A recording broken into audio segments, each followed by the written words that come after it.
video yang akan kita saksikan berikut ini. Sunan Kalijaga bagaimana jadi wali? Dia pergi ke pinggir kali, kemudian dia bertapa kan? Bertapa sampai badannya penuh dengan lumut. Dia tidak sholat, tidak makan, kemudian dia tiba-tiba jadi apa? Wali. Kalau begitu cara jadi wali, itu wali setan. Kalau begitu caranya, tidak sholat, ya. Itu wali setan kalau saya. Tapi saya tidak benar, saya tidak pernah membenarkan cerita itu. Kalau ada yang bilang ceritanya benar, saya bilang mana dalilnya? Sebutkan sanad Anda. Bahwasanya saya telah mendengar dari bapak saya dari kakek saya dari buyut saya dari njit. Nah, itu Kiai. Video tentang ada salah satu ya dalam tanda petik mengaku ulama. Bahkan ustadz yang sudah banyak jamaahnya berani mengeluarkan statement yang luar biasa dahsyatnya ini Kiai. Bagaimana pendapat Kiai? Bismillahirrahmanirrahim. Assalamualaikum warahmatullahi wabarakatuh.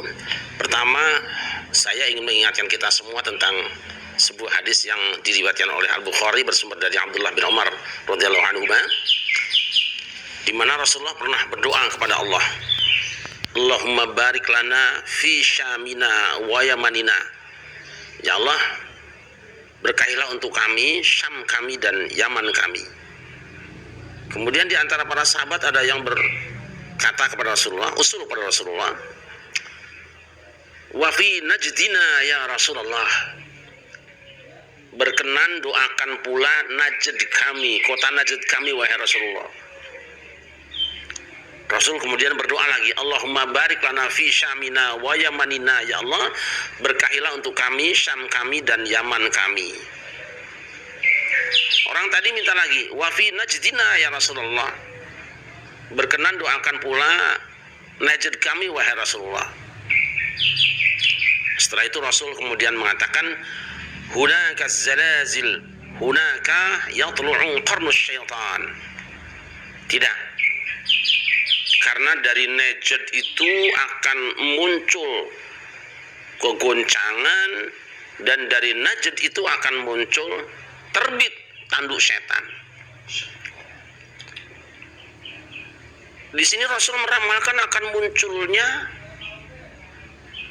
kekacauan di tengah umat Islam, dan akan datang satu kelompok yang dinamakan dengan qarnus syaitan, tanduk setan. Apa itu tanduk? Tanduk itu sesuatu yang menempel di kepala binatang yang kita melihatnya sebagai sebuah keindahan. Sehingga banyak orang yang mengkoleksi tanduk-tanduk hewan yang sudah mati, dipajang di rumahnya, kadang-kadang di atas pintunya, ada juga yang di motornya, karena tanduk itu indah. Nah, tetapi tahukah kita, si pemilik tanduk itu sendiri tidak menjadikan tanduk itu sebagai perhiasan yang indah untuk dirinya, tapi dia menggunakannya untuk apa? Untuk membunuh sesamanya, untuk menyakiti sesamanya. Artinya apa? Ini gambaran bahwa di akhir zaman nanti akan muncul orang-orang yang di kepalanya penuh dengan keindahan, hafal dia kitab suci Al-Quran, mengerti dia hadis, faham dia ilmu agama, tetapi Quran, hadis, dan ilmu agama yang dihafalkan bukan digunakan untuk sebuah keindahan di tengah kehidupan, tetapi justru ayat yang dihafalkannya, hadis yang dipelajarinya, agama yang dihafalkannya itu digunakan untuk menyakiti sesamanya. Ketemu dengan orang ini, ucapannya menyakitkan. Bertemu dengan yang ini sesat, ini dolalah, ini bid'ah, ini kafir, ini musyrik. Sehingga orang yang bertemu dengan dia tidak mendapatkan keindahannya, melainkan hanya mendapatkan sakit hatinya. Ini akan muncul. Sudah muncul. Kelompok tanduk ini akan muncul. Saya tidak mengatakan sudah muncul. Kemudian yang kedua adalah setan. Tanduk itu sudah berbahaya. Setan kita tahu sejarahnya. Setan itu pinter. Lihat prestasi setan yang pertama dulu. Ketika setan menjatuhkan Adam dan Hawa, leluhur kita, dari surga, dia menggunakan ayat Allah juga. Ayatnya sama. Dan setan hafal ayat Kiai. Iya, tahu ayatnya. Tetapi penafsiran terhadap firman Allah wala taqrabu hadhihi syajarata yang disampaikan pada Adam, yang dipahami Adam sebagai larangan mendekati pohon, justru oleh setan ditafsirkan dengan tafsir yang berbeda. Artinya apa? Nanti di akhir zaman akan ada orang yang hebat Qur'annya, hebat hadisnya, tapi penafsiran dan pemaknaannya berbeda dengan yang selama ini kita pahami. Itu akan datang. Dan setelah itu Adam dan Hawa jatuh. Artinya apa? Umat Islam akan terjatuh kalau bergabung dengan kelompok ini. Bayangkan kalau tanduk itu sudah buruk, setan itu sudah licik dan licin. Sekarang kata Nabi, tanduk setan. Ini akan datang kelompok tanduk setan. Kerjanya menyakiti orang, tafsirnya berbeda dengan yang selama ini pahami orang lain. Luar biasa ini sabda Nabi. Nah ketika itu kan Nabi mengatakan, dari mana munculnya tanduk setan? Dari Najd. Hanya memang para ulama berbeda di dalam menafsirkan makna Najd itu. Najd itu daerah atau kawasan? Iya, sebagian mengatakan bahwa Najd itu nama kawasan yang datarannya agak tinggi sehingga nanti difahami sebagai daerah Irak dan sekitarnya, jadi kan. Tapi yang lain mengatakan bahwa Najd itu real, kota Najd yang sampai sekarang masih ada di Saudi Arabia, real. Ada. Ya, kota Najd masih ada sampai sekarang. Itu di peta mungkin Najd itu masuk, kalau lebih condong ke daerah mana itu? Kalau masih ada. Saudi Arabia. Saudi Arabia. Masih ada sampai sekarang. Nah, dari Najd itu tempat lahirnya tokoh yang terkenal yaitu Syekh Muhammad bin Abdul Wahab. Makanya An-Najdi. Nah itu kan sekelompok orang. Kita tidak ada soal dengan apakah Najd itu ada dataran tinggi sekitar Irak, apakah Najd itu ada Najd yang real sampai sekarang masih ada. Tidak ada urusan dengan itu. Masih beda pendapat kota Najd. Iya, betul. Sehingga nanti difahami bahwa kalau Najd itu ada dataran tinggi, daerah yang tinggi seperti Irak dan sekitarnya, ada yang mengatakan bisa jadi kelompok itu adalah aliran Syiah yang mengkafirkan sahabat Nabi. Kita tidak akan mengatakan itu benar atau salah. Nanti ada yang mengatakan bahwa Najd itu adalah Najd yang di Saudi Arabia, tempat lahirnya Muhammad bin Abdul Wahab. Lalu difahami bahwa kelompok tanduk setan itu adalah Wahabi. Kita juga tidak akan ikut campur dengan keputusan itu, karena itu kan sifatnya penafsiran yang Rasul sendiri tidak mengatakan secara sore pelakunya siapa kan. Nah ini kan masalah ikhtilaf. Tetapi kita menyimpulkan bahwa kelompok itu pasti datang. Kelompok itu datang.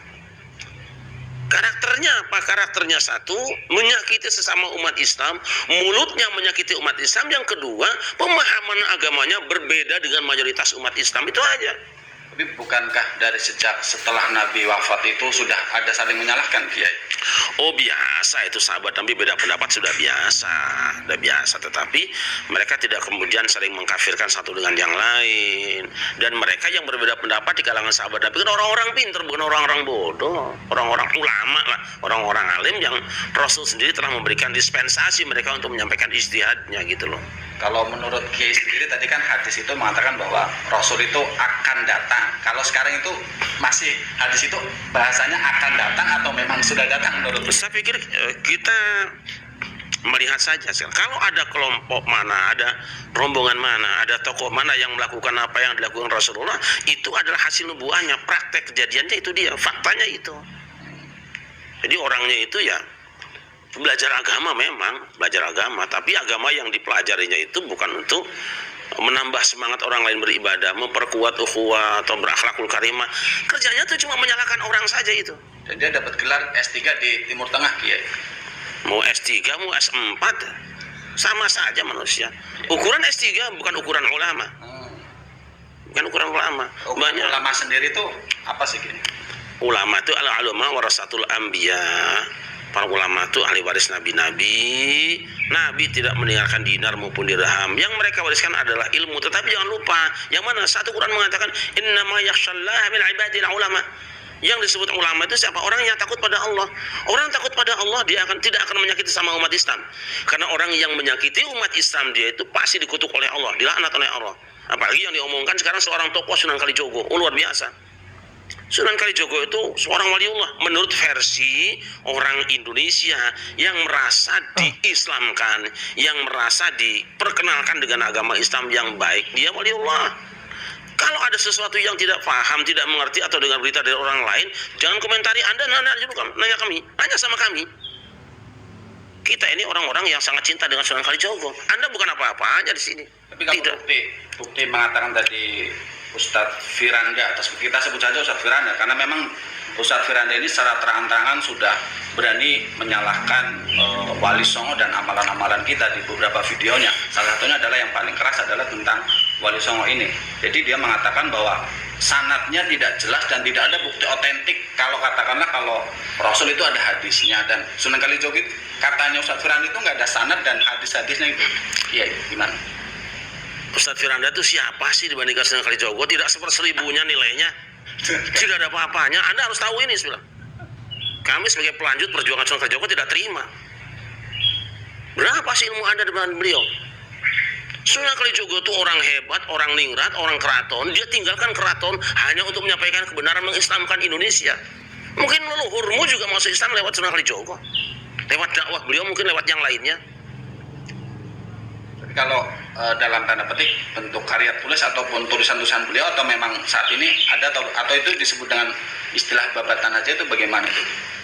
Ukuran, maksudnya tulisan cerita tentang Kalijogo. Ya biasanya kalau seorang ulama, kalau saat ini seorang ustadz yang sudah disebutkan kan nggak, tadi Ustadz Firanda mengatakan nggak ada nih karya tulisnya dalam artian tulisan beliau tentang agama kayak gitu. Buku tulis lah. Datang dulu ke kami, datang ke kami, datang ke Kadilangu. Dan jika pun tidak ada tulisannya, bukan ukuran keulamaan seseorang. Banyak ulama, dan kita harus ingat, ulama-ulama besar itu juga tidak nulis langsung, tapi murid-muridnya yang nulis. Ya. Imam Syafi'i tidak nulis al-um, tidak. Dia mengaji, diriwayatkan oleh murid-muridnya, Ar-Rabi, oleh Al-Buwaiti dan sebagainya, diriwayatkan, dituliskan. Begitulah yang dilakukan para ulama terdahulu. Dia tidak tuliskan langsung itu tulisannya. Makanya nanti banyak antara versi tulisan si A dengan si B ada sedikit-sedikit yang berbeda. Karena si imam itu mengajar lisan kemudian dituliskan oleh murid-muridnya. Itu yang dilakukan Sunan Kalijogo. Jika Anda ingin tahu siapa Sunan Kalijogo, lihat kami hari ini. Kami adalah murid yang berkesinambungan ilmunya dengan Sunan Kalijogo. Sama seperti Anda juga senambung ilmunya sampai Bin Baz, Utsaimin, Albani, sampai Imam Ahmad. Walaupun Anda juga sudah banyak penyimpangan dari Imam Ahmad. Kalau kita mau bongkar-bongkar, kita bongkar nanti. Mana penyimpangan Wahabi dari Imam Ahmad banyak, kita tidak persoalkan, itu masalah ijtihadi. Itu loh masalahnya. Termasuk juga pemalsuan kita kelompok Anda, kami tahu kok berapa kita beli pasukan. Saya punya datanya di sini. Bagaimana Al-Adhkar dipasukan, bagaimana tafsir As-Sawi dipasukan, kami punya. Tapi kami tidak ribut dengan itu. Tapi ketika Anda menghina umat Islam Indonesia, menghina pepunden kami, Kanjeng Sunan Kalijogo, Anda berhadapan dengan kami pada Padepokan Dakwah Sunan Kalijogo dan berhadapan dengan umat Islam Indonesia. Jangan anggap enteng ini. Padepokan Dakwah Sunan Kalijaga akan melestarikan keislaman dan tradisi yang dibangun oleh Kanjeng Sunan Kalijaga. Tidak suka lain masalah. Kami juga tidak pernah usil dengan namanya Firanda, siapapun enggak. Bahkan kami mengadakan seminar besar-besaran dulu dengan saudara Anda, sahabat Anda, Ustadz Halawi. Kami undang semuanya, Hizbut Tahrirnya, ya. Kita undang, Wahabinya kita undang, PUI-nya kita undang, Persis kita undang. Kita sepakat untuk tidak saling menyerang satu dengan yang lain. Tapi Anda mungkin tidak pernah tahu ini, tokoh Anda Halawi ikut bergabung dengan kami untuk sama-sama menjaga ukhuwah. Kalau kita bongkar-bongkar nggak ada selesainya. Terus saat ini yang harus dilakukan oleh kita sebagai orang awam menerima, sekarang kan perang medsos itu lebih gencar sekali itu, apa yang harus kita lakukan? Apakah kita melawan ataukah diam saja? Satu, pada saudara-saudara kami umat Islam Indonesia, umat Islam Nusantara, bil khusus keluarga besar Padepokan Dakwah Sunan Kalijaga, tetap tenang. Tapi Anda bersiap. Negerimu sudah dicaci maki, amaliyahmu sudah dihina-dina. Ada saatnya kita berbuat.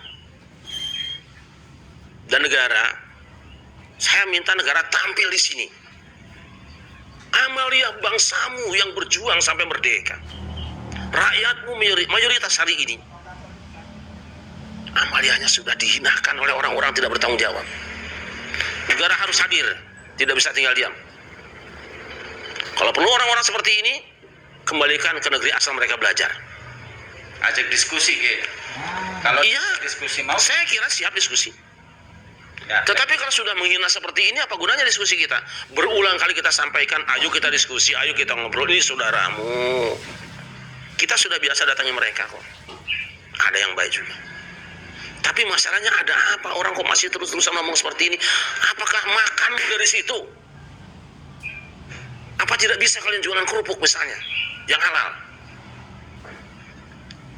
Jadi saya mohon negara tampil di sini, hadir di sini, dan Padepokan Dakwah Sunan Kalijaga berbuat kalian. Umat Islam Indonesia berbuat kalian. Ini penghinaan luar biasa. Kok Sunan Kalijogo dihina-hina? Atau kok kami pemuda kami, kebanggaan kami kok? Kamu itu siapa? Kamu siapa? Kami tidak pernah mendengar Anda mengajarkan kebaikan. Yang Anda ajarkan kebaikan versi Anda, yang di saat yang sama Anda hina ajaran yang lain. Itu biasa saja. Kami pelajari macam-macam madhab di sini. Ada semua di sini. Jadi saya ingatkan kita semua, Padepokan Dakwah Sunan Kalijaga dan keluarga besar Kalijaga di Indonesia, bersiap Anda. Tidak selamanya kita cukup dengan berbicara.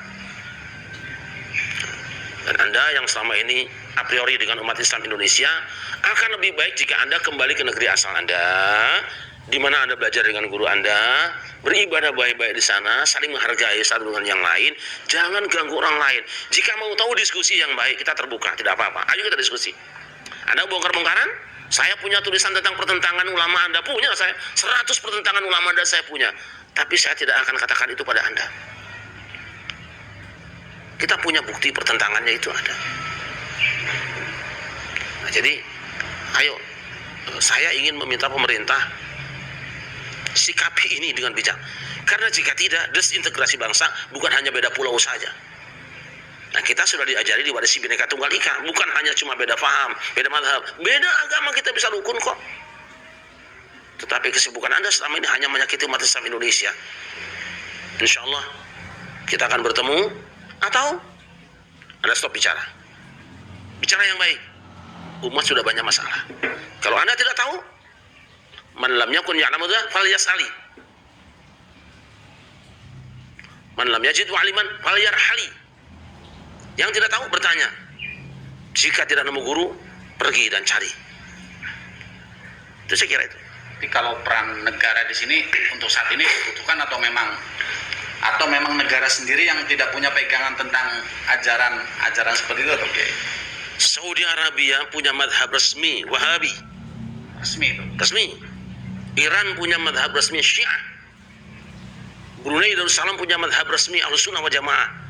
Semestinya di Indonesia, kalau kita mau tegas, Islam di Indonesia diformalkan saja. Islam Indonesia wajahnya ini, sehingga tidak jadi keranjang sampah. Nah, tetapi karena kita punya konsep Bhinneka Tunggal Ika, kita silakanlah produk apapun masuk di sini. Ibaratnya apa? Kalau mobil itu apapun boleh lewat, tapi yang boleh cari muatan itu yang punya trayek di sini, trayek resmi itu. Kurang apa longgarnya sekarang? NU longgar, Muhammadiyah longgar, begitu longgar semuanya kok. Begitu baik kita terima mereka. Tapi semakin kita tunjukkan lemah lembut, kita tunjukkan toleran, mereka kok semakin lama semakin jadi saja, semakin menginjak-injak kita.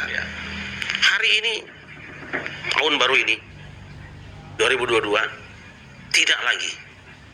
Saya mohon pemerintah, aparat keamanan, ini lebih berbahaya dari yang lainnya, daripada narkoba. Narkoba bisa diobati barangkali sembuh. Tapi ini kalau sudah kebencian antar sesama umat Islam, bahkan warga negara Indonesia, hancur Indonesia. Dan memang Rasul katakan tadi, hati-hati dengan munculnya tanduk setan. Saya tidak mengatakan dia tanduk setan, tapi perilaku siapapun di negeri ini yang menciptakan kekacauan di tengah umat Islam Indonesia, bisa diduga mereka menggenapi apa yang disampaikan Rasulullah.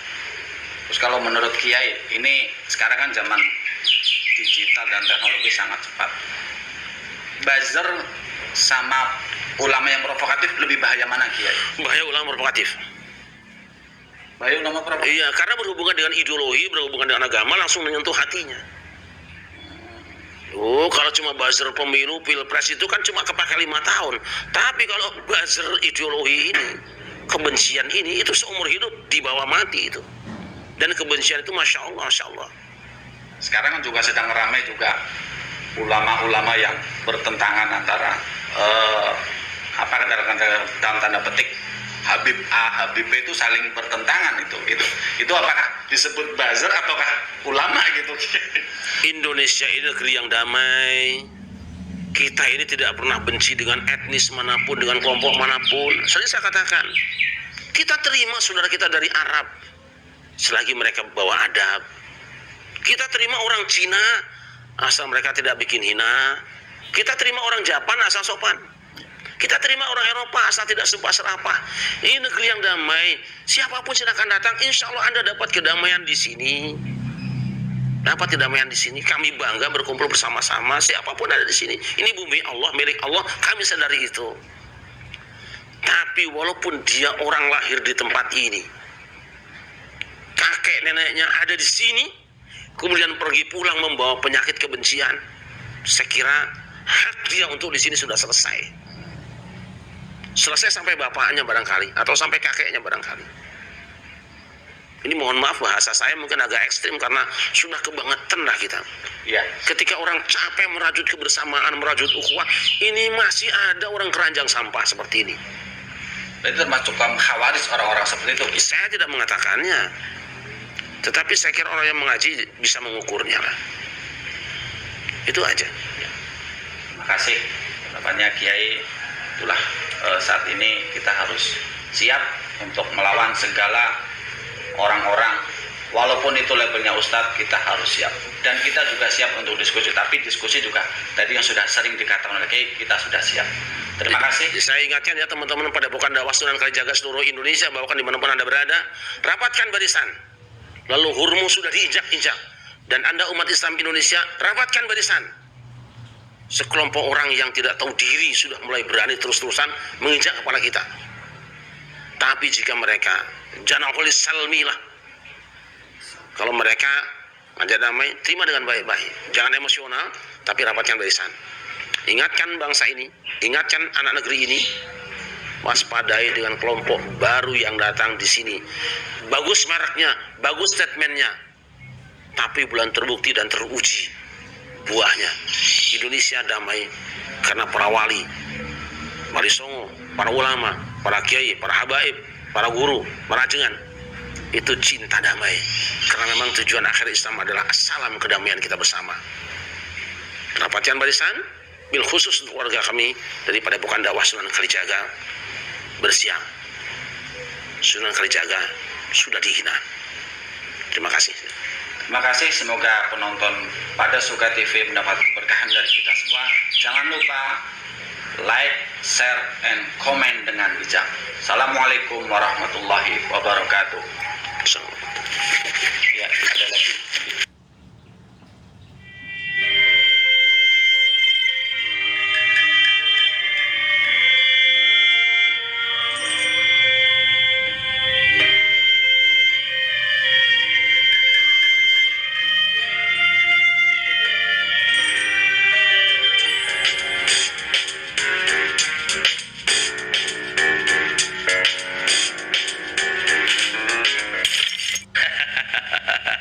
Bagi yang belum kenal, salam kenal ya, tukang bacot. Supaya apa? Supaya kalian nggak salah paham ya, supaya nggak dungu akibat kesalahpahaman. Di mana salah pahamnya? Contoh beberapa hari yang lalu ketika waktu itu ada pembela nasab, saya masukkan ke live streamingnya, dia bilang, berarti Anda ini bacot doang katanya. Udah lama malah, Anda yang telat gitu. Kemudian di sini juga saya ingin kasih penjelasan, ataupun bisa dibilang berupa klarifikasi ya. Kemana video live tersebut bersama pembela nasab itu saya private itu. Saya private. Kenapa? Saya malu ngap.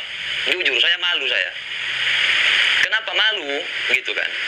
Pertama, saya tidak ingin menyajikan konten zong ke netizen itu. Karena tidak sesuai dengan kesepakatan sebelum live. Waktu itu saya live sendiri, kemudian dia ngoceh di komen itu. Ya udah, kalau mau bela dengan argumen segala macam silahkan, saya buka StreamYard. Kapan siap? Saya bilang. Dia jawab sekarang katanya. Saya tutup live, saya buka StreamYard. Nyatanya setelah naik ke StreamYard, no argumen, tidak ada argumen, yang ada ngalor ngidul. Kalau kata orang Mandailing itu kombur lotok ya. Kombur itu kombinasi buras itu bohong, dobol itu. Itu yang pertama. Yang kedua, kenapa saya malu? Jujur ya, ini jujur. Terserah kalian mau anggap apa gitu, tapi setidaknya saya dengan orang tersebut beda daerah, beda marga, tapi masih satu suku. Sukunya sama, marganya beda, masih sama-sama suku Mandailing. Saya malu itu. Asli saya malu itu. marganya tidak sama dengan saya, maka saya private itu. Jadi kapan saya mau munculkan itu bisa ya. Oke. Nah, sampai lupa saya ya. Salam persahabatan, persaudaraan buat semua kawan-kawan sahabat semuanya. Baik yang berbeda suku, berbeda agama, tapi kita terikat dalam satu ikatan, Bhinneka Tunggal Ika, satu kesatuan dalam negara kesatuan Republik Indonesia. Oke, guys, ada yang orang-orang hampir lupa loh. Ini secara khusus untuk Bahar. Yang dia takutkan selain tes DNA. Jadi ini masalah-masalah nasab yang masih ribut beberapa bulan terakhir ini ya. Khusus untuk Bahar itu saya bagi dua. Ya, sebelum ke tes DNA ataupun menunjukkan kitab nasab ataupun manuskrip dan sebagainya, sebelum ke situ ada PR khusus untuk si Bahar. Ada satu PR khusus untuk si Bahar. Yang mana dari dulu itu sudah kita bahas. Dan secara tidak langsung itu menjadi tuntutan publik. Itu tuntutan publik namanya itu. Bukan tuntutan yang resmi yang harus disidang di persidangan, bukan. Namanya tuntutan publik. Kenapa? Karena si Bahar selalu teriak-teriak menisbatkan nasab dia kepada nasab Rasulullah SAW. Itu. Sedangkan, mungkin ya, pertama di acara haul dia sebutkan, ana punya abah Habib Ali bin Sumaid, merupakan keturunan ke-33 dari Nabi Muhammad SAW. Nah, Ali bin Sumaid ini Anda harus buktikan dulu, Bahar. Kalau itu bapak Anda harus bisa buktikan. Ini sebelum melangkah ke tes DNA yang lagi masih ribut sekarang, masih viral sekarang ya. Sebelum ke situ ada PR khusus untuk si Bahar, foto keluarga bersama bapak itu. Apalagi orang model dia yang dikit-dikit diupload ya. Bahkan bagi yang belum tahu, saya kasih tahu, Bahar foto bersama kuburan aja diupload. Yang katanya kakeknya, ayah dari Habib Ali bin Sumaid tersebut ya. Itu diupload itu. Foto bersama nisan, bersama makam, bersama kuburan diupload. Bayangkan orang model itu narsisnya seperti apa. Nah, pertanyaannya foto bersama bapak mana? Foto keluarga yang di situ ada bapak, ada emak, ada adik-adik, ada Bahar. Nanti biar kita cocokkan, ya, biar kita cocokkan. Bapak dalam foto keluarga tersebut sama enggak dengan foto Habib Ali bin Sumaid yang sering diupload oleh si Bahar, yang pernah diupload, yang sering dikeluarkan oleh si Bahar, sama enggak? Foto ibu dalam foto keluarga tersebut sama enggak dengan ibu yang sekarang yang sering viral itu, yang mengkungfu kepala si Bahar itu, sama enggak? Kemudian adik-adiknya yang laki dan perempuan dalam foto keluarga tersebut sama enggak dengan adik-adiknya yang sekarang, yang katanya ada namanya Ja'far bin Sumaid, Zain bin Sumaid, Sakinah binti Sumaid, sama enggak? Dan sampai sekarang itu nggak terbukti. Dan saya kaget, guys. Kaget beberapa hari yang lalu, mungkin udah sekitar semingguan, pas lagi buka YouTube, ada konten tersebut. Ternyata sudah ada di-upload foto bersama bapak. Tapi sayangnya itu bukan Bahar. Yang ngupload itu Bang Izul atau Sayyid Zulfikar Official. Sayyid Zulfikar Basyaiban. Beliau malah yang ngupload. Karena netizen banyak komen, foto sama bapak dong, foto sama bapak mana, foto sama bapak mana. Nah, gitu. Akhirnya diupload foto sama bapak ya. Kemudian bukan cuma uploadannya, ada kisahnya diceritakan. Nah, maka saya bilang tadi untuk Bahar itu dibagi dua. Ya. Sebelum ke masalah tes DNA dan seterusnya, yang pertama tadi dulu, foto bersama bapak mana, foto keluarga mana, waktu bapak dan emak dulu nikah mana fotonya, mana? Oh, itu nggak ada karena itu masih zaman dulu banget. Oke. Waktu itu belum zaman selfie. Oke. Tapi foto keluarga itu harusnya ada, walaupun tidak ketika pernikahan. Ya, kalau nanti ketika pernikahan misal bisa dijawab, zaman dulu belum zamannya selfie. Walaupun sudah ada kamera two-style itu masih sangat susah. Tidak semua orang bisa memiliki. Juga masih bisa dengan dalih, oh dulu abah dan ibu saya nikahnya nikah siri. Gitu, nikah siri. Tidak ada legalitas dari negara secara resmi. Yang penting sah di agama. Jadi makanya nggak ada selfie. Pokoknya masih banyak narasi untuk mengalihkan itu. Oke. Akan tetapi setelah berkeluarga tidak mungkin ada foto itu. Bahar pernah mengupload foto yang dia klaim foto dia masa kecil, mungkin umur masih 1 tahunan itu, masih duduk, ya mungkin masih belajar jalan, masih 1 tahunan lah. Kalau saya lihat dari bentuk anak yang difoto tersebut kurang lebih 1 sampai 1,5 tahun diupload sama dia. Walaupun saya tidak percaya kalau itu foto dia, tapi karena Bahar bilang itu foto masa kecilnya, saya iakan aja. Tapi kalau dari hati saya tidak percaya kalau itu foto Bahar. Terus foto siapa dong, Bung? Yang penting saya iakan aja karena dia sudah klaim itu foto dia waktu kecil. Nah, kalau foto waktu kecil saja umur 1 sampai 2 tahun ada, masa foto bersama bapak tidak ada? Ini PR dari dulu buat si Bahar. Dan dia nggak bisa. Waktu banyak netizen yang mendesak itu, disitulah diupload foto. Tapi foto tunggal, foto mandiri. Di situ ada Habib Ali bin Sumaid, kemudian ada saudara-saudaranya, kemudian ada bapak mereka ke atas, kemudian di atasnya ada kakek itu. Itu foto tunggal, itu foto mandiri. Kalian memang kebiasaan dikit-dikit mandiri, sampai mubahalah pun mandiri. Ya. Sama halnya dengan, misal saya buat percontohan.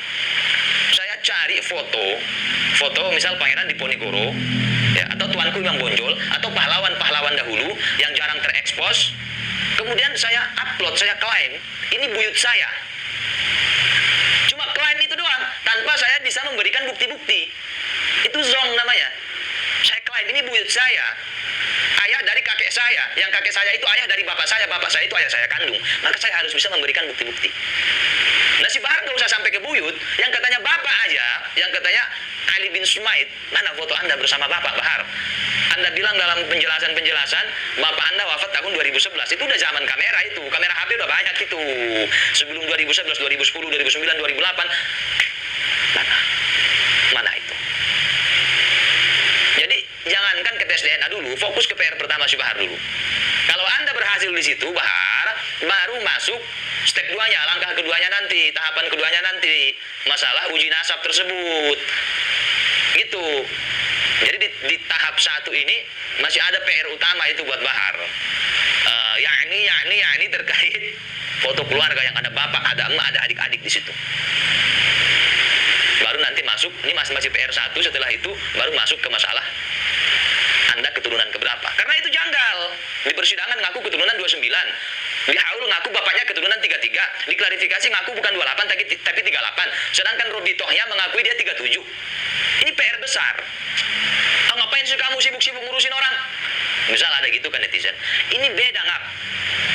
Kalau si Bahar tidak teriak-teriak sebagai cucu Nabi, keturunan Nabi, zuriyah Nabi, ahlul bait dan segala macam, umat gak akan menuntut itu. Masalahnya di situ.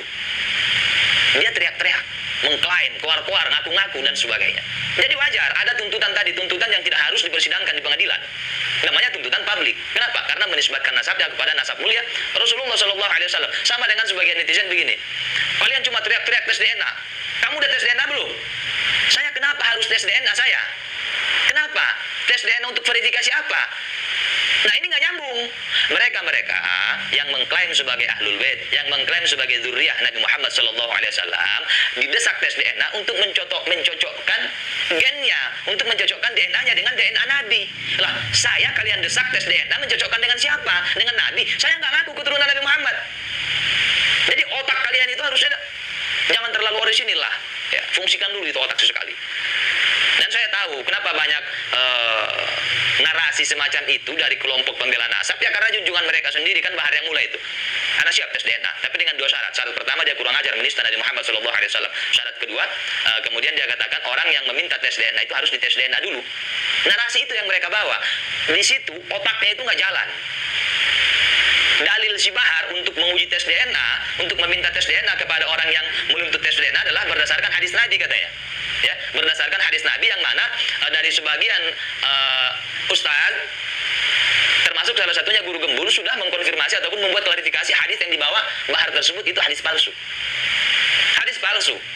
Satu. Yang kedua, seandainya pun hadis tersebut sahih, ya, sahih, ada di kutubut tis'ah misalnya, ada di Sahih Bukhari, Sahih Muslim, Sunan Abu Dawud, Tirmizi dan segala macam, Musnad Ahmad bin Hanbal, Musnad Imam Ahmad dan seterusnya, Muwatta Malik dan seterusnya. Pokoknya ada di kitab-kitab hadis sahih, bukan semua sahih. Misal muttafaqun alaih dan seterusnya. Nah, seandainya hadis tersebut sahih, kemudian Bahar meminta, orang yang meminta ataupun menuntut tes DNA itu harus dites DNA dulu, apakah benar dia anak dari bapaknya. Jangan-jangan anak hasil zina yang disetubuhi ketika haid, gitu kan? Ini nggak logis. Nggak logis. Kenapa? Gimana ceritanya seorang wanita yang lagi haid bisa dibuahi? Jadi maka saya sangat setuju dengan penjelasan dari guru gembul yang mengatakan itu hadis palsu. Karena Nabi itu cerdas. Ya. Nah, terlepas dari situ, si Bahar, PR utama itu foto keluarga, kemudian masalah nasab keberapa, keturunan keberapa Anda, 29, 28, 38, 37, Bapak 33. Itu selesaikan dulu. Ya, selesaikan dulu. Baru masuk ke masalah DNA. Sampai sekarang mana? Mana yang berani tes DNA?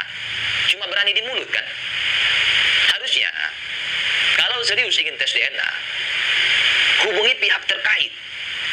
Jangan cuma ngomong depan layar tanpa menghubungi. Nggak usah datangin lah, nggak usah datangin. Atau umumkan depan layar, saya siap tes DNA. Siapa panitianya? Nanti orang akan bergerak itu. Ini enggak, Ana yang paling pertama tes DNA. Nanti itu Ana sudah tanya ke rumah sakit Cipto Mangunkusumo. Kenapa Anda mengarahkan sendiri ke sana? Kenapa? Ada apa Anda dengan rumah sakit tersebut?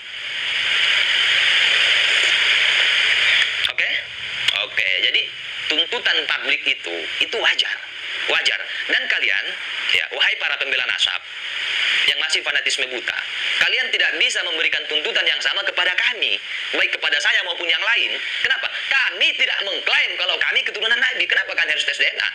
Oh, kalau kalian nggak berani tes DNA, berarti kalian bukan keturunan Nabi. Kalian bilang gitu ke saya misal. Ya, emang saya bukan keturunan Nabi. Kapan saya ngaku? Tapi konsep itu nggak berlaku buat Bahar dan kelompoknya. Nggak berlaku. Tidak berlaku itu. Ya. Kalian kan nggak punya keturunan Nabi. Harusnya kalian itu bijaksana, apalagi dalam dakwah. Juga nggak punya ulama, pejuang lagi.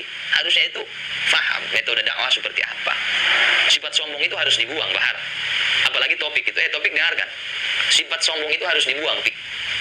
Walaupun orang tersebut bukan keturunan Nabi, sifat sombong itu harus dibuang. Kenapa saya katakan seperti itu? Ingat tidak perkataan topik yang mengatakan, kalau ada kentut, itu yang dicari kentutnya atau hidung kita yang ditutup. Nah, ini antisipasi supaya tidak mendengarkan kritik. Cukup tutup telinga. Itu. Jangan cari kentutnya, tutup hidungmu. Nggak usah dengerin, nggak usah tanggapin kritikannya, tutup aja telingamu. Itu satu. Yang kedua katanya, bunyi jangkrik yang dikasih pengeras suara. Jangkrik berbunyi krik krik krik krik krik, dikasih pengeras suara sehingga terdengar besar, padahal isinya kosong. Itu sombong, Pik. Sombong itu. Anda menolak kebenaran Anda. Kalau Anda merasa lebih benar, bantah dengan argumen, bukan dengan sentimen. Bantah dengan data, dengan hujah, dengan fakta, dengan ilmu nasab, ya, dengan ilmu sejarah seperti kata Pak Rizik itu. Jangan sombong Anda. Itu sombong namanya, bro. Sombong itu. Anda sudah menutup celah duluan. Berarti Anda takut. Begitu juga yang lain-lain yang katanya kalau ada yang kritik Habib, iblis lah, setan lah. Bro, saya pernah baca, kalau nggak salah di Sirah Nabawiyah Ar-Rahiq Al-Makhtum, ya, Ar-Rahiqul Makhtum, Syekh Safir Rahman Al-Mubarakfuri. Ketika Nabi dan kelompoknya, ya, yang sudah berhijrah ke Madinah, mereka ingin melakukan ibadah haji dan itu gagal karena ada bentrok dengan orang-orang kafir Makkah waktu itu, sehingga Nabi sepakat terjadilah perjanjian di situ. Intinya tahun itu Nabi dan kelompoknya umat Islam batal dulu untuk berhaji, tahun depan baru kita, kata Nabi. Ada perjanjian di situ. Di situ Umar ibnul Khattab radhiyallahu taala anhu tidak setuju. Umar ngegas itu, nggak setuju dengan keputusan Nabi, memberikan kritik gitu. Nabi loh, bukan orang yang mengaku keturunan Nabi, tapi Nabinya dikritik sama Sayyidina Umar ibn Khattab. Dan itu sah-sah saja. Jangan mentang-mentang ada yang mengkritik kita, diklaim kemudian setan, iblis, begu, gajang, genderuwo, macam-macam. Anda bukan Nabi padahal. Nah itu Nabi maksum.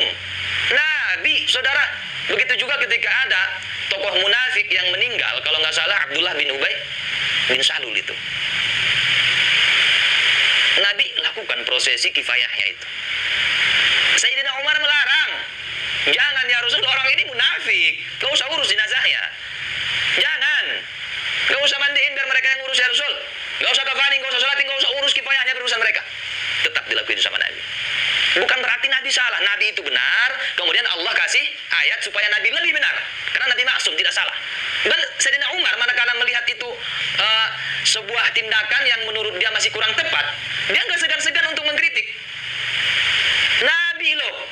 Nabi, bukan sembarang Nabi, Rasul. Karena Nabi belum tentu Rasul, tapi Rasul pasti Nabi. Rasul. Dan bukan sembarang Rasul, paling mulia di antara semua Rasul. Paling mulia di antara sekian banyak makhluk. Rasulullah Shallallahu Alaihi Wasallam. Sehingga habis itu pun turun ayat di surah At-Taubah kalau tidak salah ya. Karena saya bukan ulama, kalau saya salah tolong koreksi. Insya Allah saya tidak katakan Anda iblis. Nah, saya ucapkan terima kasih kalau ada kesalahan kemudian dikoreksi. Turun salah satu ayat dari surah At-Taubah. Itu. La tusalli ala ahadin minkum mata abada. Dan seterusnya. Nah, bagaimana dengan status Sayyidina Umar tadi yang mengkritik Nabi itu? Apakah dia dilaknat? Dilaknatkah? Ini bukan yang dikritik, ini bukan orang yang mengaku keturunan Nabi loh. Keturunan Nabi dengan orang yang mengaku keturunan Nabi itu aja nggak sama. Nabinya. Jadi jangan sombong kalian. Taufik, jangan sombong lah ya. Masa Anda mau jadi jangkrik Nusantara? Duta jangkrik Nusantara? Jadi kalau ada orang kentut yang kita cari, kentutnya apa hidung yang kita tutup? Itu dia membuat perumpamaan orang yang mengkritisi masalah nasab, orang yang melakukan penelitian ilmiah terhadap masalah silsilah klan Ba'alawi. Nah, itu namanya tidak ilmiah Anda. Anda kan katanya ulama. Masa ulama seperti itu angkuhnya? Masa ulama seperti itu sombongnya? Nggak bisa dikasih kritik, nggak bisa dikasih saran dan sebagainya? Ada ulama kayak gitu. Imam Abu Hanifah, saya udah pernah kasih gambarannya itu. Dan teman-teman saya yakin banyak yang tahu kisahnya. Ketika Imam Abu Hanifah, ya, atau Imam Hanafi, menegur seorang anak yang berjalan menggunakan bakiak. Jadi, Imam Abu Hanifah memberikan saran kepada anak tersebut supaya hati-hati jalan, takut tergelincir nanti. Nah, anak tersebut berterima kasih. Kemudian nanya, Bapak siapa ya? Dijawab, saya si ini. Oh, Bapak ulama yang terkenal itu? Yang katanya seorang imam? Ya, betul. Kata Imam Abu Hanifah. Dijawab, saya sarankan Bapak juga supaya berhati-hati dengan gelar tersebut. Sebagaimana Bapak menyarankan kepada saya supaya saya berhati-hati dengan sandal bakiak saya agar tidak tergelincir, maka saya sarankan Bapak juga hati-hati dengan gelar imam tersebut, gelar besar tersebut, seorang yang alim, seorang ulama alim, imam lagi, mujtahid. Hati-hati, jangan sampai Bapak tergelincir gara-gara gelar kebesaran tersebut. Kalau saya tergelincir dengan bakiak saya tergelincir jatuh ke tanah masih di dunia. Kalau Bapak tergelincir dengan gelar kebesaran tersebut, bisa tergelincir ke neraka. Apakah Imam Abu Hanifah mengatakan anak itu anak setan, anak iblis, anak sialan? Enggak, saudara. Enggak begitu, ya ikhwan. Enggak. Imam Abu Hanifah menangis. Lah ini dikasih kritikan, ada orang mengkritik berdasarkan tesis ilmiah, dianggap kentut. Padahal itu ada sumbernya loh. Ada sumbernya, ada marojiknya itu. Dianggap kentut. Sombong tidak itu? Batrul haqqi wa ghamdun nas. Menolak kebenaran dan meremeh-temehkan orang lain, menyepelekan orang lain. Semuanya kecil di mata dia. Bukan cuma kecil, kentut lagi. Nggak kelihatan. Apa namanya kalau bukan sombong? Jadi nggak usah sombong-sombong kalian. Oke? Kembali ke Bahar. Itu PR buat Anda, Bahar. Kerjakan itu PR. Jangan bandel kamu, ya. Foto keluarga yang ada bapak, emak, Bahar sama adik-adik di situ. Ya. Kemudian baru masalah kamu keturunan berapa yang benar, ha? Jangan ngaco. Habis itu baru melangkah ke DNA. Begitu. Oke, terima kasih atas segala perhatiannya. Alhamdulillah foto bersama Bapak itu sudah muncul. Saya merasa sedikit lega, walaupun bukan foto Bahar ya. Sekali lagi, foto yang saya maksud yang sudah muncul itu foto Om Izul atau Sayyid Zulfikar Basyaiban Al-Idrisi Al-Jabawi Al-Hasani. Ada foto bersama Bapak itu ada.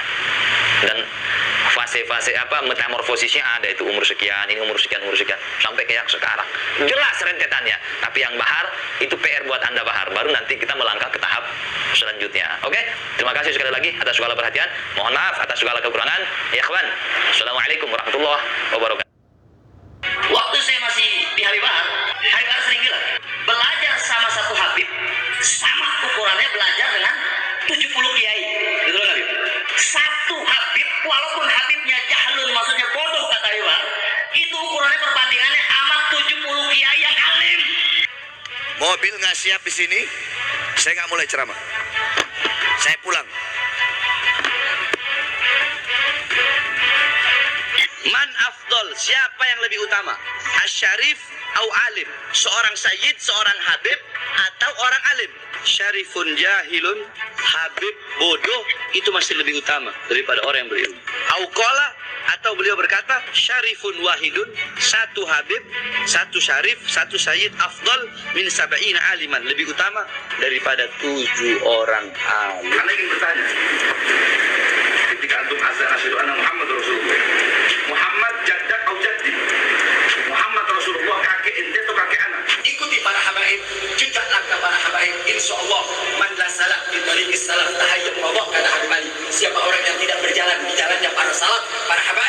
kalian akan sesat. Tapi sebaliknya, kalau kalian berjalan di jalannya para habaib, selamat dari dunia sampai akhirat. Nabi juga bilang, pada siapa kurang ajar kepada cucuku para habaib, syarifah, baik Habib yang soleh, Habib yang bermaksud pada Allah, umpamanya takut adari, sama dia kurang ajar kepada waman adari kepada Allah, yang kurang ajar kepada habaib, pada kurang ajar kepada Nabi, sama saja kurang ajar kepada Allah. Artinya orang yang kurang ajar benci kepada habaib, apalagi sekelas imam besar kita Habib Rizik, sama saja kurang ajar kepada Nabi, kurang ajar kepada Allah SWT.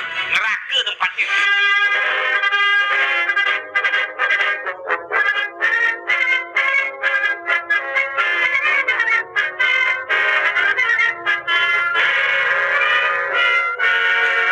Makanya kan sekarang ini lagi rame-ramenya soal nasab.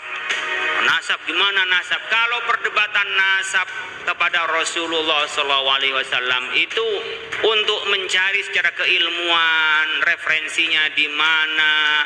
Ini Syekh Ubaidillah itu punya anak siapa? Jadi dari Syekh Muhajir kemana, Al-Uraidi kemana, itu bagus nyari silsilah.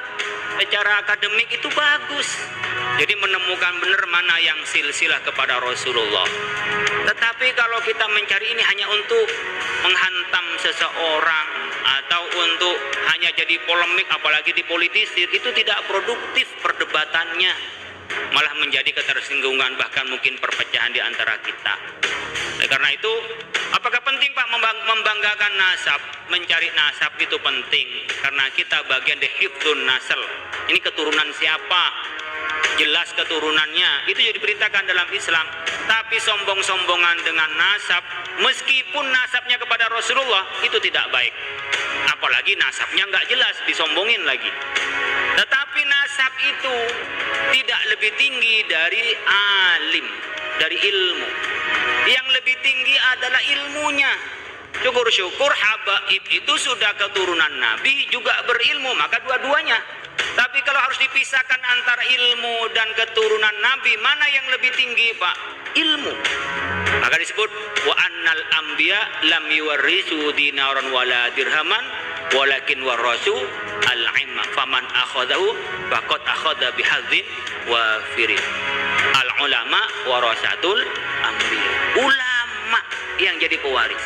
Di ketepatan ulama keturunan Nabi ya bagus, tapi ada keturunan Nabi menurut pemandangan saya. Kemudian ada ulama keturunan Nabi tidak baik, tidak berilmu. Kemudian ada ulama orang biasa berilmu. Mana lebih mulia Pak? Berilmu. Mohon maaf, saya akan sampaikan ini karena ini yang saya yakini dan yang saya pelajari. Faqad akhadha bihadzin wa firin. Dia sudah ngambil bagian dari Nabi sebagai keturunan, iya. Tapi yang lebih banyak kalau mengambil ilmu dari Nabi. Itu anbiya, bukan hanya pada Nabi Muhammad. Artinya kita nanti dekat kepada orang-orang yang kita cintai kalau imannya dan amalnya sama. Bukan karena keturunan. Nabi tidak pernah menjamin karena keturunannya itu pasti dapat syafaatnya. Yang saya tahu tidak. Kalau memang dia tidak beriman, nggak bisa. Ketika Abu Lahab itu ditalkin oleh Nabi apa? Untuk Nabi memberi syafaat. Bukan karena kefamilian. Andaikan karena famili, dibiarkan sama Nabi itu, Nabi masih bisa untuk memberi syafaat. Tidak. Abu Lahab itu oleh Nabi yang dicegah oleh Abu Jahal pada saat naza untuk mengucapkan syahadat bahwa dia akan bersaksi di hadapan Allah kalau dia adalah beriman. Tapi ketika tidak beriman, nggak bisa menolong. Nabi Nuh, Kan'an, putranya nggak beriman, nggak dapat. Makanya kita jangan kebawa dengan nasab. Menghormati Habib penting sebagai cucu Rasulullah. Iya, wong kita anaknya guru aja yang ngajarin kita hormati, apalagi Nabi Muhammad yang bawa risalah. Tapi tidak berarti keturunan lebih tinggi daripada ilmu dan amal, enggak. Karena disebut illal ladina amanu wa amilus solihat wa tawasaw bil haqqi tawasaw bis sabr. Jadi itu semua la fi khusrin, semuanya kecuali orang beriman dan beramal soleh. Kemudian disebutkan juga wa ma kana Muhammadun aba ahadim min rijalikum walakin Rasulullah wa khataman Nabi. Jadi tidak bisa masuk karena keturunan itu menjadi prioritas di dalam keimanan kita. Tidak, yang prioritas dalam kita adalah iman dan amal. Tapi kita ini jangankan kepada cucu Rasulullah, kepada orang lain kita menghormati. Tapi Tapi jangan sampai nasab melebihi ilmu, iman, dan amal. Jangan sampai. Ini akan mundur umat Islam yang sudah oleh Rasulullah SAW dibuka.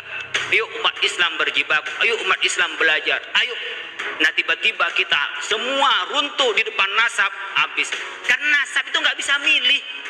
Mirip dengan kita kan nggak bisa milih, mau hidung mancung atau mancung ke dalam. Kan nggak bisa milih. Saya lahir di Madura, kan nggak bisa milih saya lahir di Mekah. Nggak bisa. Jadi seakan-akan kita nggak bisa upaya untuk dekat kepada Allah. Allah memberikan ruang untuk dekat kepada Allah dengan apa? Dengan ilmu, iman, dan amal soleh. Menurut saya perdebatan nasab itu soal saya nasabnya kepada siapa, dicari masing-masing iya. Saya bukan sok-sokan, kata famili saya itu nyambung dari Aji Gunung ke Syekh Cendana sama dengan Ki As'ad itu, Syamsul Arifin, kemudian ke Sunan Ampel, nyambung kepada Rasulullah. Tapi saya nggak berani bilang nyambung pada Rasulullah. Saya nggak tahu benar apakah iya, wallahu a'lam. Minimal saya nggak ada wajah Arabnya. Tapi saya yakin saya anak orang baik-baik, bapak saya jelas, kakek saya jelas itu pakai melalui pernikahan, ya sudah di situ saja. Kalau ketepatan ada dari nasab kita yang baik, bukan buat bangga-banggaan, tapi buat malu. Malu kalau kita berbuat buruk dari keturunan orang yang baik-baik. Itu jangan kita malah seenaknya karena keturunan seseorang. Tapi dari keturunan siapapun itu punya potensi untuk jadi orang baik dan jadi orang buruk. Jadi kita jangan berpatokan pada anak siapa, tetapi pastikan kita, anak-anak kita mengambil bagian besar dari risalah Rasulullah SAW adalah beriman, berilmu, dan beramal soleh. Ini penting saya sampaikan biar nggak polemik terus, nanti digoreng ke pemilu nanti. Wah, nanti macam-macam lah. Jadi kita benci pada Habib. Jangan benci, jangankan kepada Habib. Ma orang biasa, orang gelandangan aja nggak boleh benci kita. Ma orang non-muslim kita nggak boleh benci. Sayang, didakwain biar masuk Islam, biar masuk surga bareng-bareng, kan sayang. Kalau nggak sayang, biarin aja dia, biar masuk neraka.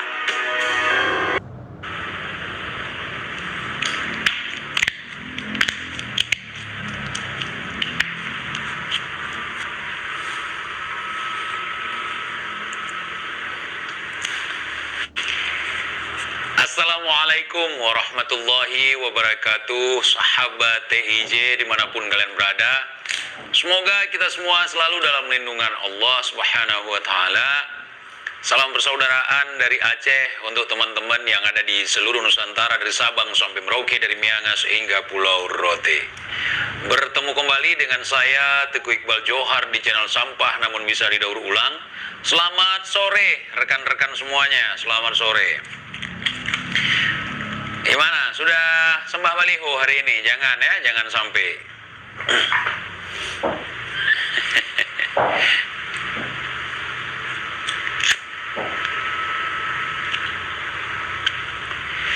Depok, Jawa Barat, salam buat rekan-rekan semuanya. Udah rame ya? Pokoknya selamat sore lah buat kita semua.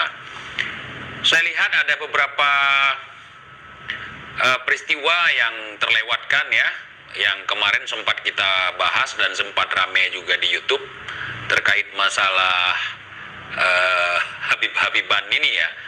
Salah satunya pelaporan Kiai Imad oleh sekelompok orang yang mengatasnamakan dirinya dari LBH ya. Saya lupa nama LBH-nya. Mereka waktu itu mengatakan bahwa mereka adalah orang-orang yang mencintai habaib, yang mengklaim bahwa yang dilakukan oleh Kiai Imad adalah aksi provokatif yang menimbulkan kegaduhan di tengah masyarakat, juga berisi fitnahan dan segala macam. Udah sampai di mana perkembangan laporannya? Kalau kalian mengikuti ajaran dobol-dobolan gangster kagak jelas ini yang ngaku-ngaku cucu Nabi ini, ya, sangat disayangkan khazanah ilmu jadi terkebiri. Jadi kalau ada orang buat penelitian, ada orang buat karya ilmiah, itu akan jadi masalah kalau bersinggungan dengan mereka. misalnya nih, kalau misalnya apa yang dilakukan oleh Kiai Imad ini merupakan hal yang bodoh menurut mereka atau hal yang sangat tidak berilmu, seharusnya dari kemarin udah mereka bantah, udah mereka diskusi. Tapi mereka tahu kalau berdiskusi dengan Kiai Imad akan menumbangkan mereka. Itu yang membuat mereka geser, nyari aman gitu, pura-pura kagak dengar gitu, jangkrik bos, kentut bos, cuman bisa begitu. Kalau seandainya ada orang berani memfitnah Rabitatul Alawiyah, langsung akan ditangkap dengan tuduhan kepemilikan senjata api seperti yang saya alami. Nah, kita dituduh memfitnah Rabithah, kita dituduh tidak mengakui beberapa orang sebagai Habib. Kemudian tiba-tiba laporan kepemilikan senjata api, saya digelandang ke Polda Aceh, 20 hari saya mendekam. Terus kenapa Kiai Imad tidak berani? Bahkan yang turun tangan langsung adalah pengacara Rabithah katanya. Tapi sampai detik ini saya nggak percaya kalau dia pengacara Rabithah. Ya, nggak percaya saya. Cuman ya main mereka seperti itu. Ya. Gimana? Kalian pernah nonton atau pernah lihat foto saya di Borgol? Itu gara-gara saya katanya memfitnah Rabithah. Itu gara-gara saya pencemaran nama baik atas nama Habaib. Nah, terus apa yang dilakukan oleh Kiai Imad kan lebih booming ya, banyak banyak menyita golongan, pikiran, bahkan ini menjadi isu yang sudah menasional. Nah, jadi kenapa nggak dilaporkan? Alwi, Alwi, tuh Kiai Imad itu gimana? Kiai Imad mengatakan bahwa nasab kalian itu, nasab Ba'alawi itu terputus atau tidak terkonfirmasi selama 550 tahun. Gimana tuh? Kalian dagelan. Makanya kalau mau mainlah di panggung sendiri. Nggak usah nyenggol-nyenggol panggung orang. Ya, atas namain anak cucu Nabi, pansos ke Nabi, pansos Jokowi, pansos kemana-mana. Ada artis viral pun kalian pansos. Nggak ada kerjaan kalian. Alhamdulillah. Kenapa mereka sangat butuh gelar? Buat makan lah. Gelar akademisi kan nggak ada. Nggak dapat gelar cucu Nabi begitu, itu pun dipaksakan.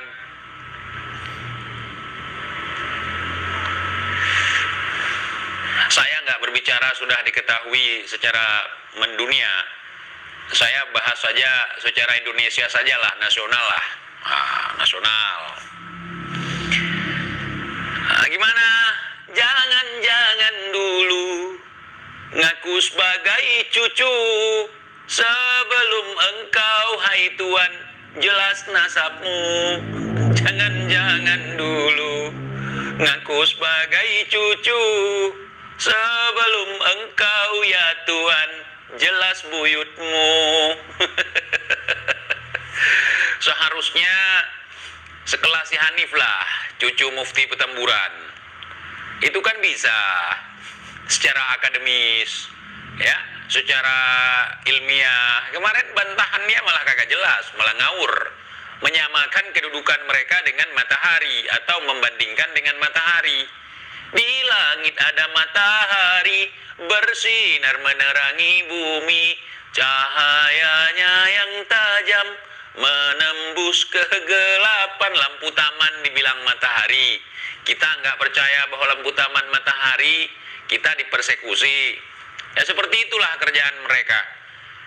Kalau Rasulullah sudah pasti itu, ya, dan tidak bisa dibandingkan, tidak bisa dikalahkan oleh cahaya matahari. Cahayanya akan terus menerangi sampai akhir zaman, ya, sampai nanti di yaumil mahsyar. Ini lubang matahari disamakan dengan matahari. Ketika ada orang yang tidak bisa melihat cahayanya, maka akan diponis sebagai orang yang bermasalah dengan matanya. Ain, mata ai, ya, mata. Waman mata, ujung-ujungnya. Bawa dalil waman mata. Barang siapa yang mencintai kami, ya, barang siapa yang mencintai kami sekalipun dia bangsat, maka dia akan dijamin masuk ke dalam surga. Walau dia bangsat, namun barang siapa yang alim, ahli ibadah, tapi membenci kami, maka haram bau surga kepada dirinya. Walau kana aliman, walau dia alim katanya. Gua kagak gua. Ya, surga bukan hak mereka, bukan milik mereka, bukan punya mak mereka, bukan punya datuk mereka, bukan.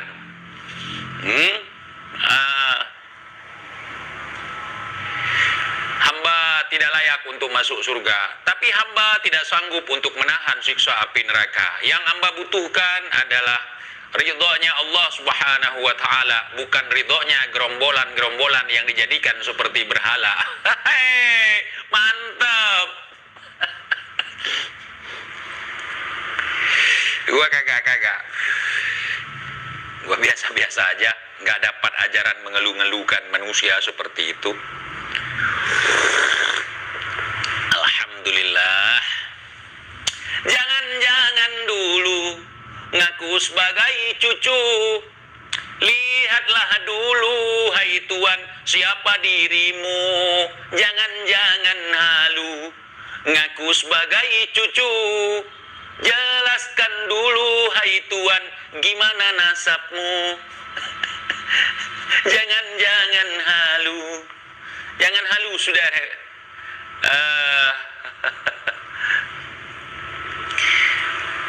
Jadi gimana pelaporan kemarin terhadap Kiai Imad gimana? Kok nggak ada kabar? Penembakan si Bahar juga nggak ada kabar. Yang katanya mau diskusi dengan Kiai Imad juga nggak ada kabar. Diam-diam baik. Mendadak sange kalian. Ayo dong. Kalau misalnya Kiai Imad itu memfitnah, ataupun kami ini yang nonton sebagai awam juga fitnah, laporkanlah. Persekusilah. Kiai Imad juga tidak dipersekusi ya. Biasanya dipersekusi. Kenapa?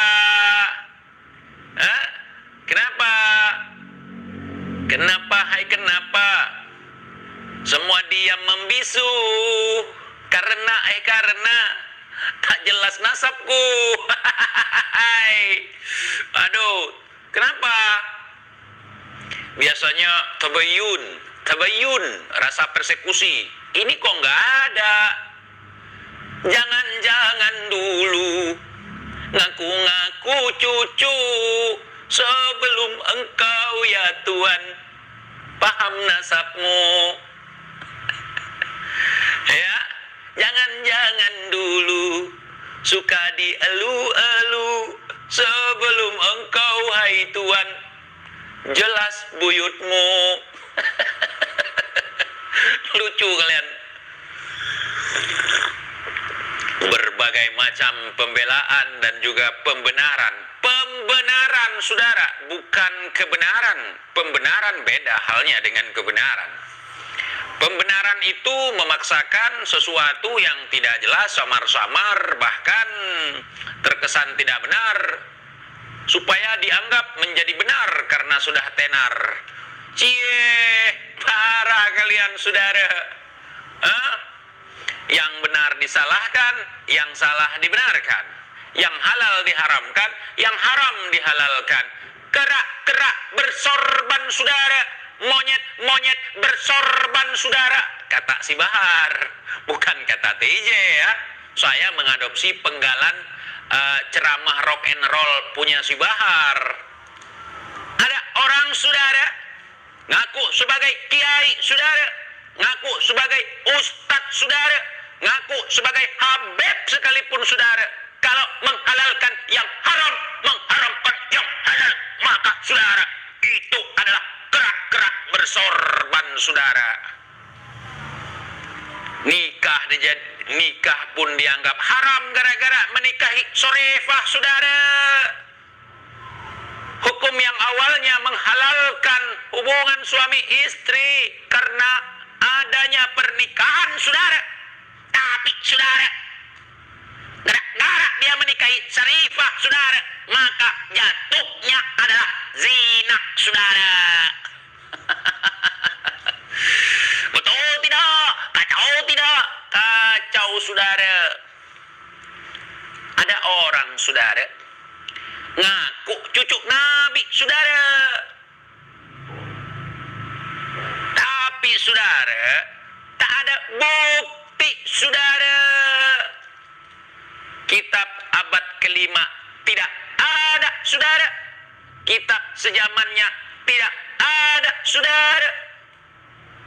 Saudara, ada orang, saudara, ngaku cucu Nabi, saudara. Berani tes DNA kagak? Berani tes DNA tidak? Berani tidak?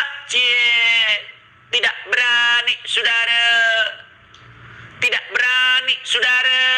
Kacau tidak? Kacau tidak? Kacau, saudara.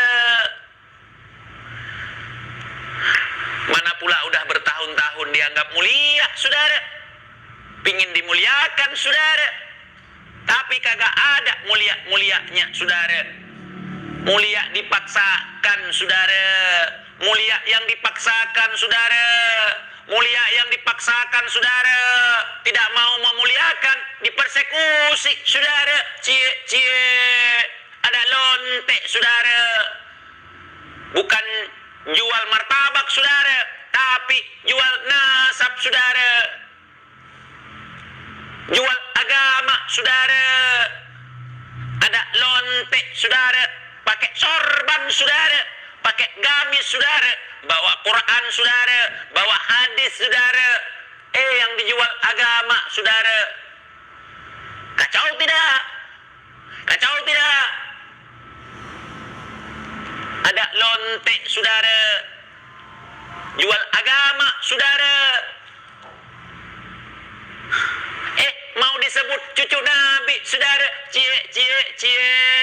Gila hormat kali ya.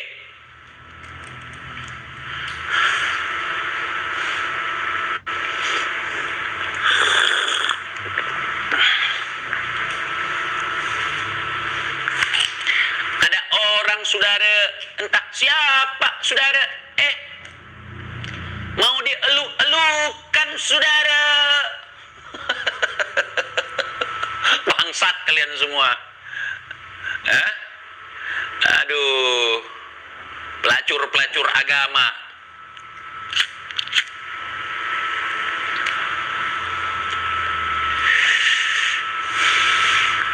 Ada orang, saudara, selama ini koar-koar, saudara.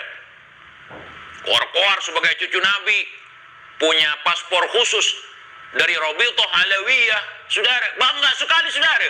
Sampai mau nampol muka orang, saudara, dengan paspornya. Untung bukan saya yang mau ditampol. Kalau seandainya saya ditampol, itu buku paspor itu saya tenang-tenang, saya pijak-pijak, saudara. Sekalian mukanya.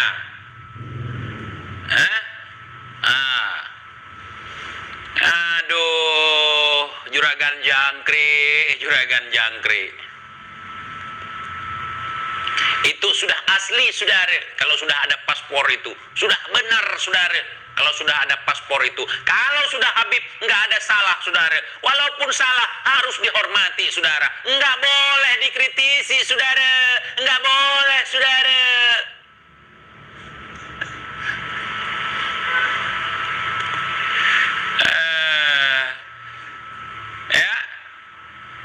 Aduh, saudara.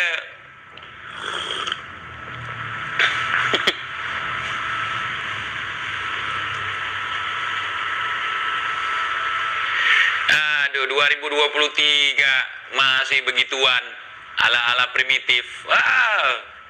Memuakkan, saudara. Memuakkan.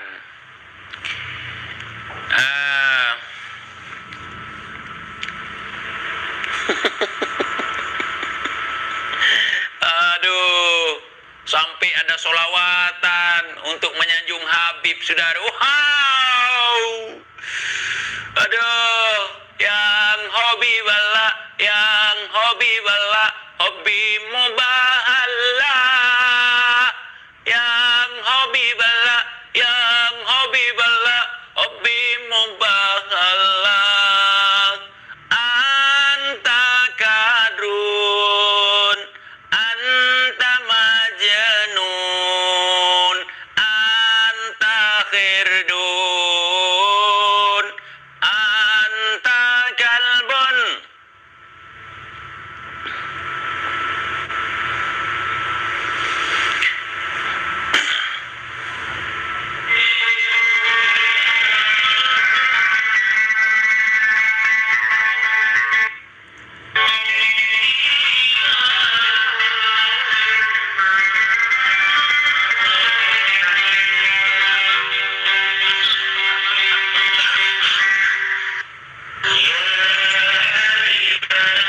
Yang hobi bala, hobi mubahala.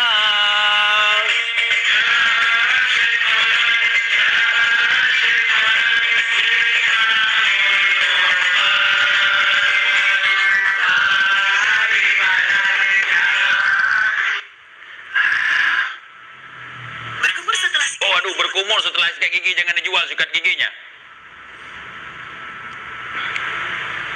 dulu Nabi kita Sayyiduna Muhammad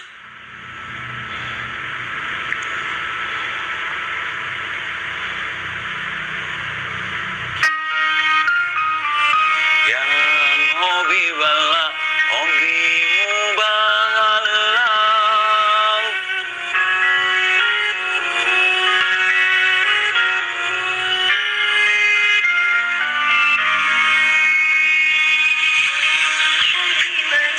Yang hobi bala, hobi mubahala. Yang hobi bala, yang hobi bala, hobi mubahala.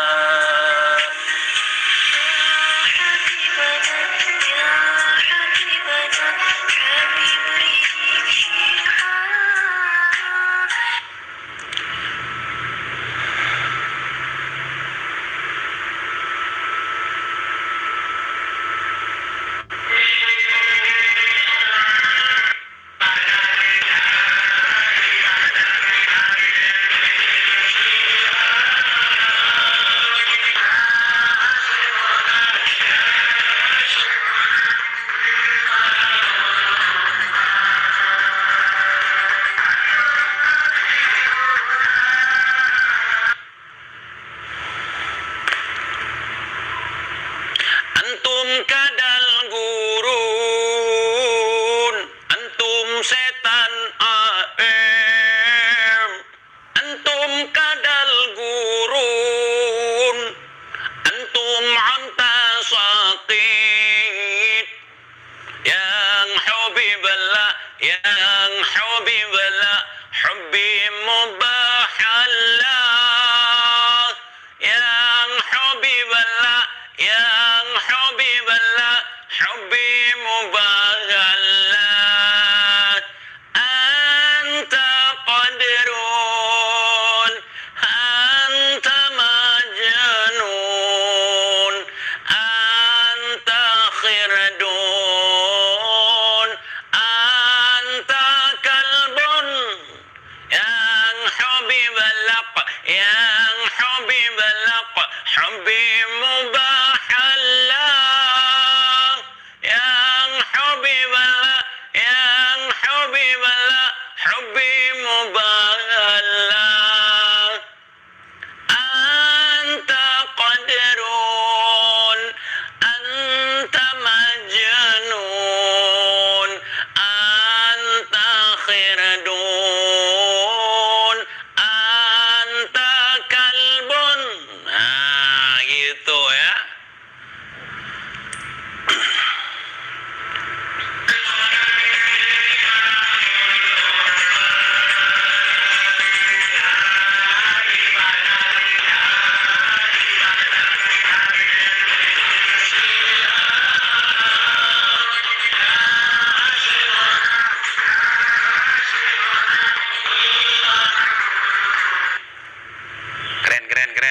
nasyidnya keren.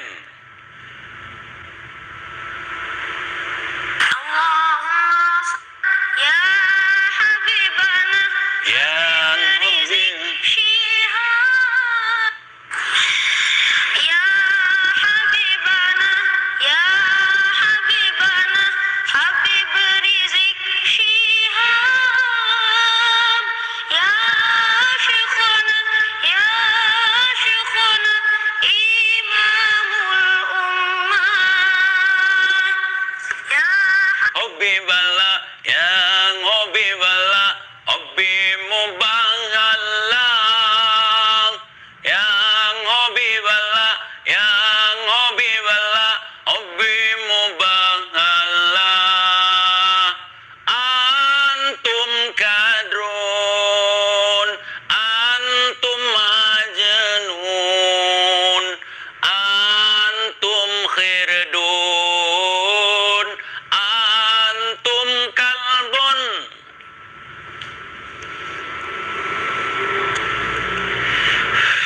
Ya, gitu kira-kira nasyidnya.